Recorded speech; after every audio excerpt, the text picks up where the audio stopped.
Ah oui, tu as le cadre de transformation manuelle en permanence. Oui, il vaut mieux l'avoir uniquement quand on active la transformation manuelle ici. Donc l'astuce, c'est dans le menu affichage, il faut aller dire qu'on masque le cadre de sélection. Cadre de sélection. Masquer le cadre de sélection. Voilà, voilà. Ok, bien.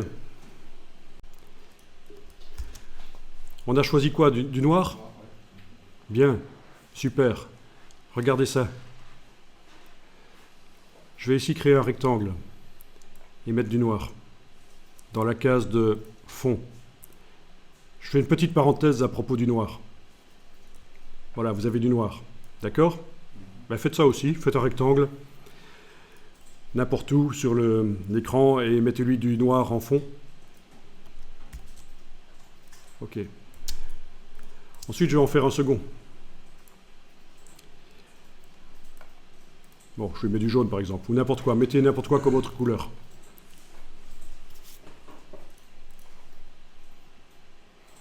Et on va aller créer une couleur dans le nuancier.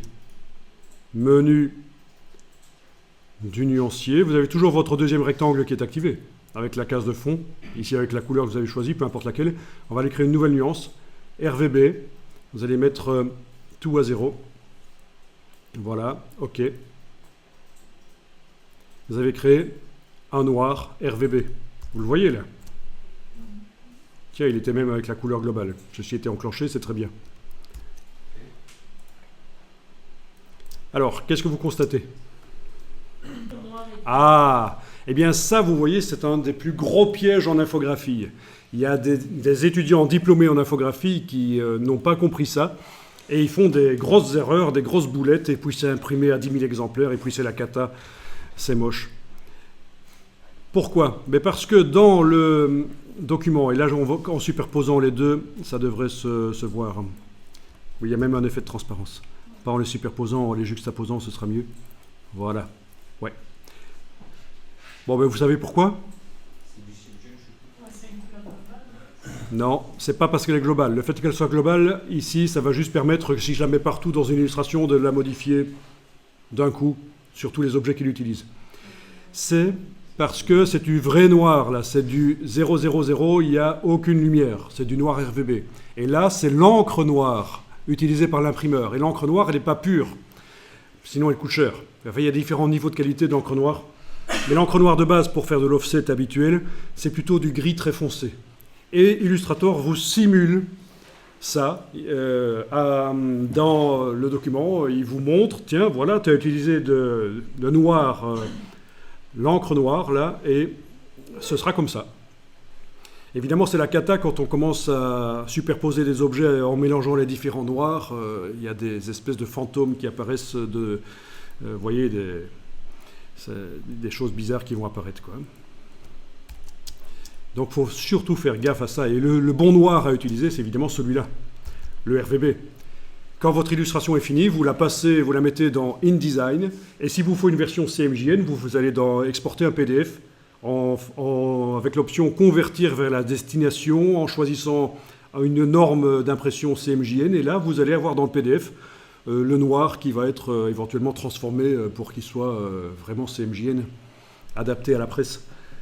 Donc faites vos illustrations en RVB, c'est mieux, et convertissez-la en CMJN avec InDesign.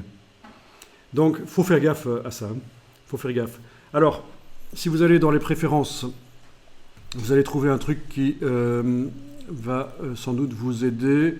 Aspect du noir, c'est la dernière ligne des préférences. Donc menu édition, préférences sur les PC, menu Illustrator, préférences, aspect du noir. Voilà. Et là, tiens. Alors, reproduire tous les noirs comme noir étant, intense. Bon, en principe, ça n'aurait pas dû le faire chez moi.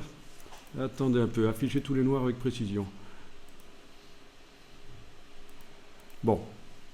En principe, c'est ici qu'on demande que le noir offset apparaisse très profond, alors qu'en réalité, il ne le sera pas sur le papier.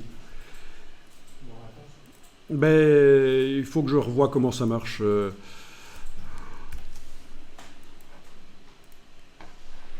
Parce que là, j'ai un doute.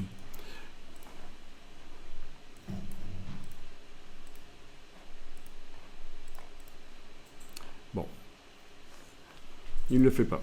Est-ce que c'est uniquement quand on demande le format d'épreuve, couleur d'épreuve? À mon avis, non. Donc là, à mon avis, il y a un petit truc qui m'échappe dans cette version-ci d'Illustrator.